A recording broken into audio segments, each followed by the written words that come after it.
Night falls over the Indo Pacific. Radar lights flicker as Chinese warships push south. And then, from deep inside Australia, missiles ignite the sky. No fleets, no jets, just long-range fire from the mainland. But the problem is this changes everything.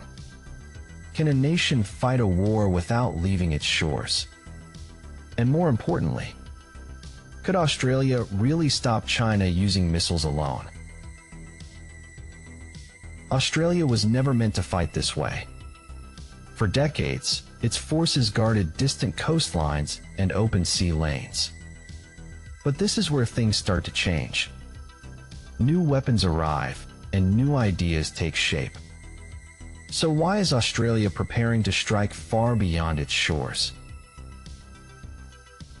In the north, bases like Darwin and Tyndall begin to transform quietly.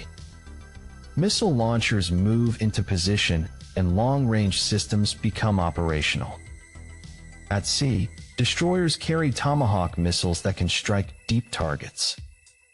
But the problem is these weapons are not built for defense alone.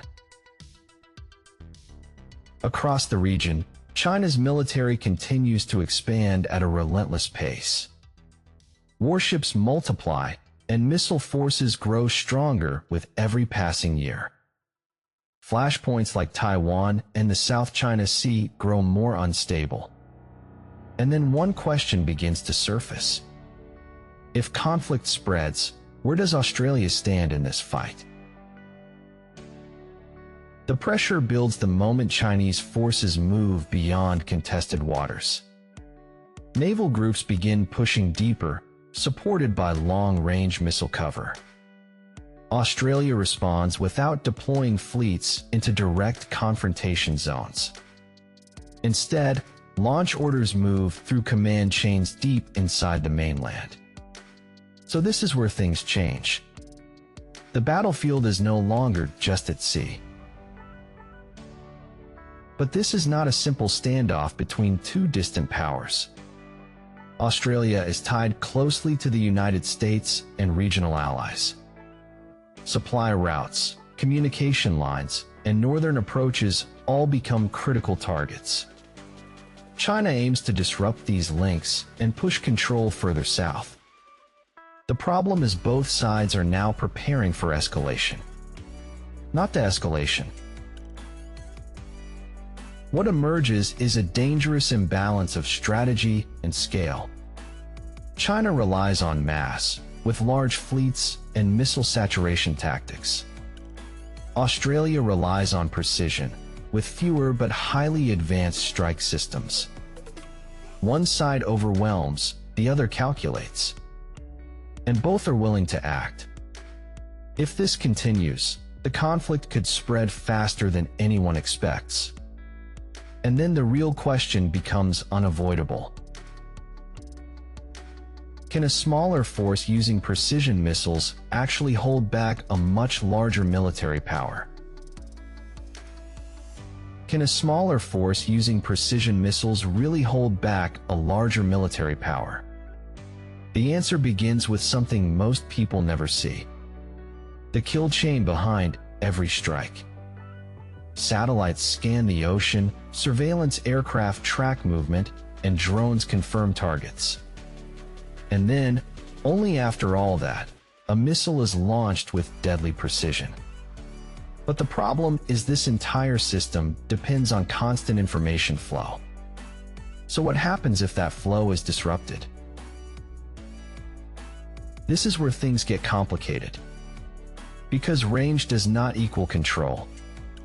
From northern Australia, missiles can reach key sea lanes and choke points. They can threaten ships moving through critical parts of the Indo Pacific. But they cannot strike deep into mainland China, where much of the power originates. So the strategy is not about direct destruction. It is about shaping movement and forcing hesitation. However, that raises a new question. Is controlling space enough to stop an advancing force? And then comes the issue few people talk about. Sustainment.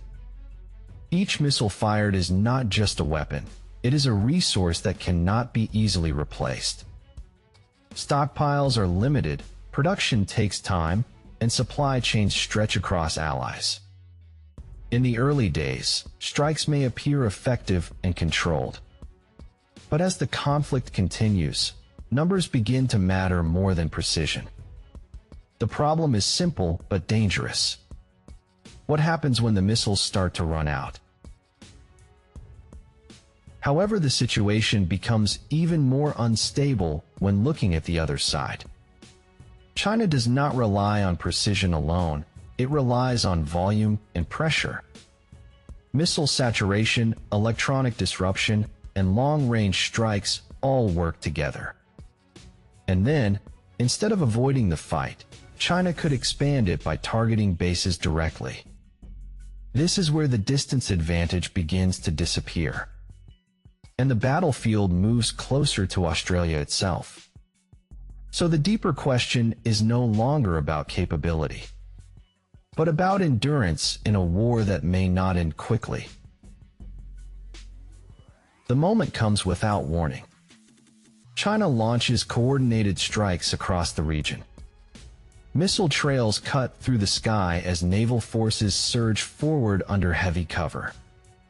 Australia responds within minutes, and then long-range systems begin firing from the mainland. Tomahawk missiles streak outward while HIMARS units strike moving targets at sea. But this is only the opening exchange, and the scale is already expanding. By the second wave, everything starts to shift. Chinese missile salvos increase, overwhelming defenses with sheer volume. And then northern bases come under direct pressure, forcing rapid repositioning.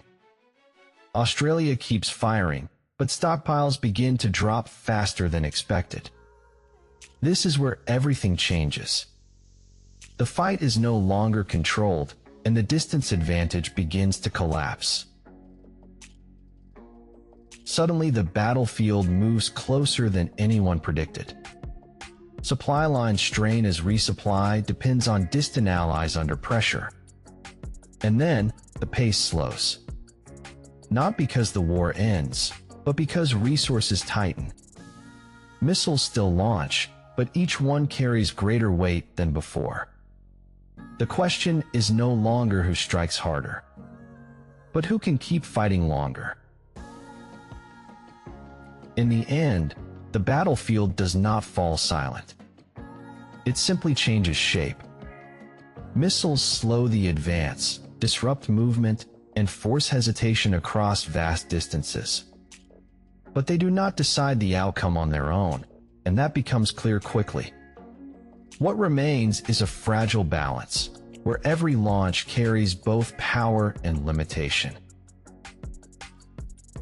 This reveals something deeper about modern conflict in the Indo Pacific.